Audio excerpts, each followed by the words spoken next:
Hey everyone, and welcome back to the channel. Today's video, of course, is our Q&A video for the month of February 2020. Second video for the month, second out of 12. I'm going to do one every single month this year, so if I'm late on one, don't let me miss it. Make sure you let me know down in the comment sections if I'm late on a video. But for this month, thanks everyone for leaving a comment below the community board post. And if you've been watching these videos and you're wondering how you can ask your question and get it included in the video, then first of all, you need to be subscribed. So hit the subscribe button, and then in your subscription box, when I make a post, you will see the community board post there. I do it once a month, so you can expect it to be in about 4 weeks' time for the next one. Just leave your question down there and I will answer as many as possible in this video. So let's get started. The first question we had here is, you say that we have to look at management, but I don't personally know any managers of any companies. So how exactly do we know whether management is good or bad? Are there any indicators that we can use as yardsticks to judge them? So yes, there is absolutely some yardsticks that you can use, but a substantial portion of assessing management is going to be based on your experience as an investor and your experience in dealing with managers in particular companies. But there are certainly things that we can look at that give us a good indication of whether or not it's a management team that we are confident in. And really, there's three major sections, three major ways in which we want to assess management. The first way is their integrity. So this is where we're assessing whether they're good or bad in terms of being a manager managing money for shareholders. Are their values aligned with ours is really what we're asking here. And the second one is looking at how effective they invest within the business, which is really how skillful they are at their job. And then we have, are they managing debt to a low level? So maybe I'll start with debt because that's probably the quickest one. Basically, we're looking for debt to be below equity. So we're looking for low levels of debt relative to cash being reinvested back into the business. So I will look at some ratios such as the current ratio, which compares current assets to current liabilities.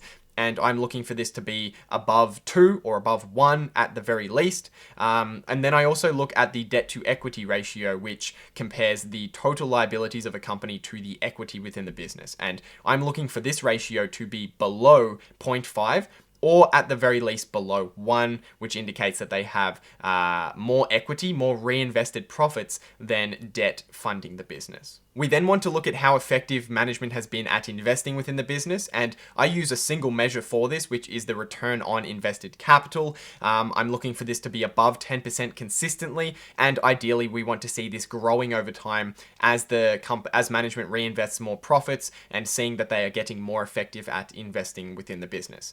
But then we come to the integrity section, which is arguably the hardest part of assessing management. So in the integrity section, what we're asking is, are their values aligned with ours? So some of the ways we can assess this is by looking at their stock ownership. Are they themselves a significant owner of the company? We can look at their trading habits, for example, to see if they're selling the stock or whether they're buying more of the stock and that sort of thing.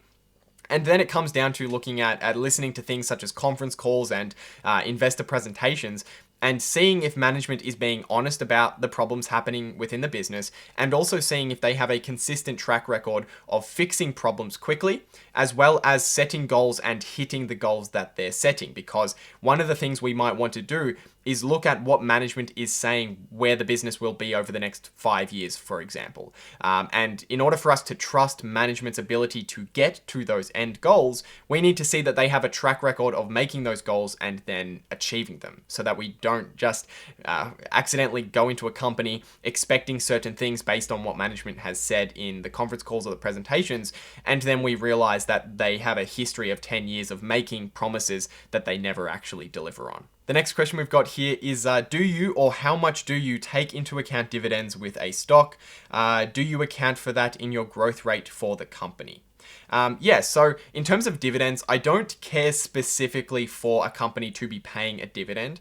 What I care about more is the total amount of cash that is available for businesses to pay a dividend. So that figure is what I call cash flow for owners. And if you want to learn more about how to calculate that, I'll leave a link to it down in the description below. I have a video dedicated to that. But basically, this number represents the total amount of cash that is returned to shareholders in a particular year, and then I grow that number into the future to get a total amount of cash that I can expect to get back from a business in the future. And the reason why we use that number is because some of that will be paid out as a dividend in some companies, meaning we get that return directly. And then the rest of it, some of it might be used to buy back stock, which will likely increase the stock price. And then some of it will be used to reinvest back into the business, which should grow if it's a great business with a high return on capital and that sort of thing, and good growth opportunities. Their reinvestments should grow the profits of the business and then grow the stock price at a close rate to their reinvestment, which means that that total cash figure, cash flow for owners, the cash flow for owners that the business produces for us in the future, represents our total return, more or less our total return in stock price appreciation, stock price going up, and dividends combined. But personally, I don't care if most of it comes from the stock price or most of it comes from the dividend, as long as the return is above my benchmark, which is 15%. The second question here from Michael was, sounds like you follow a bit of Phil Town's method of growth rate evaluation. Do you look at EPS growth to calculate future price? Yeah, so I am a follower of Phil Town. I think his stuff is great. And the main reason why I think his stuff is great is because his formula has been derived from Warren Buffett's principles, which is also where I derive my principles from.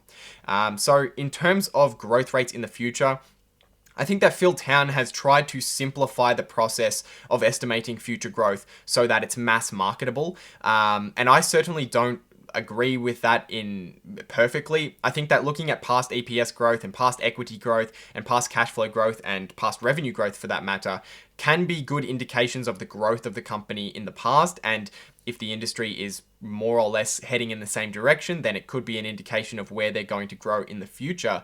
But I like to think a little bit more critically about where the growth is going to come from in the future. You need to look at how is the industry growing? Is there going to be more revenue available for companies in the future? And if the industry is not growing, meaning the amount of revenue available for all of the companies within that industry, you can think of a pie and each company takes a certain slice.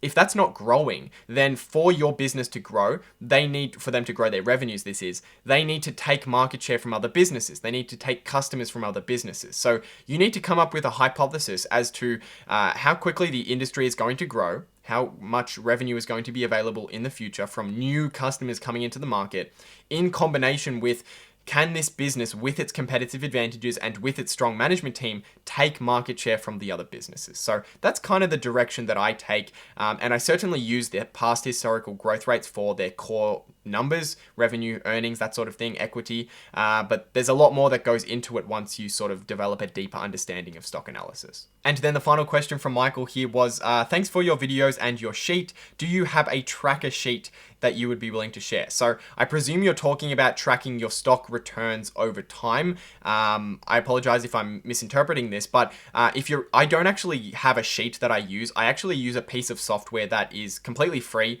It's called SHARESIGHT. I've spoken about it a few times on the channel, and I am affiliated with them. So if you do sign up for free and then you move from a free plan onto a paid plan, I will get a small commission if you use my link in the description below. But I pretty much promote this, and I'm affiliated with them, not just to make money, although it is a good income source. I promote them because I actually use them, and I've been using them for about 3 years now. So I've been using that to track all of my returns, and I think it's fantastic. I think it's better than anything you could do on your own with a spreadsheet or with a piece of paper, because it tracks your how much your cost basis is, how much you paid for your stocks, including your brokerage fees. It calculates all of that for you, and then it compares that to where the stock price has gone in the future. So you get your capital gains, you get dividends, and you get currency gains if you're buying stocks in another country and you're affected by currency gains. And then it's got a whole lot of tax benefits as well for doing your tax time and that sort of thing. But that is what I use in order to track my performance of my portfolio over time. The next question we have here is from Luca, and he asks, how do you analyze the future of a sector or a company? Are there some useful resources to analyze the future of a sector or the company's earnings growth forecast? Yeah, so There's no single resource that I use for industry or sector data. I really struggled to find a website that provides industry data for every industry and every sector. So what I generally do is I'll just Google search and I'll find out which are the research platforms, the research companies that are doing these reports and doing the research for those particular industries. And these will be different. There'll be different companies doing the research for different industries. And I just mentioned that I use Google search in order to find these, but another way that you can find out which are the good research platforms that you should be using for the particular industries is to go into the investor presentations. So head over to the company website, the company investor relations page, and click on their investor presentations, their slideshow presentations, their PowerPoint presentations.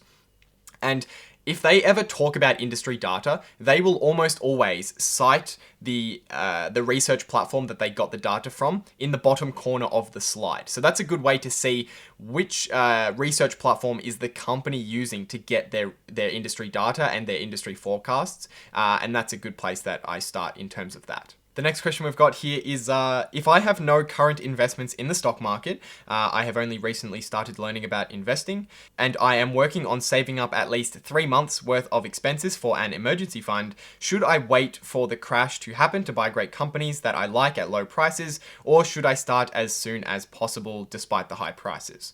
I ask because I keep on saying to people, people keep saying time in the markets is still better than timing the markets. Any help would be appreciated. Yeah, so I think it depends on what your strategy is.